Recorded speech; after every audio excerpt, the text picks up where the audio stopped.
আজ অনুষ্ঠিত হতে যাচ্ছে 13দশ জাতীয় সংসদ নির্বাচন ও গণভোট। সকাল থেকেই এই কেন্দ্রে ভোটারদের উপস্থিতি লক্ষ্য করা যাচ্ছে। আপনারা দেখতে পাচ্ছেন যে নারী পুরুষ ভোটাররা লাইনে দাঁড়িয়ে নিজেদের ভোট অধিকার প্রয়োগ অপেক্ষায় আছেন। এখানে আইনশৃঙ্খলা বাহিনীর সদস্যরা দায়িত্ব পালন করছেন।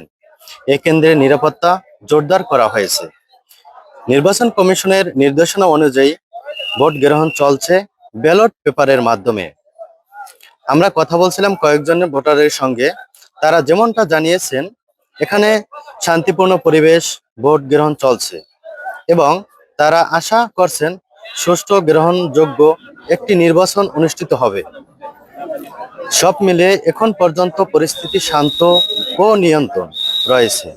প্রশাসনের পক্ষ থেকে বলা হয়েছে অবাধ নিরপেক্ষ নির্বাচন নিশ্চিত করতে সব ধরনের ব্যবস্থা গ্রহণ করা হয়েছে। এই ছিল আমার কাছে রাঙ্গাবালী উপজেলা থেকে।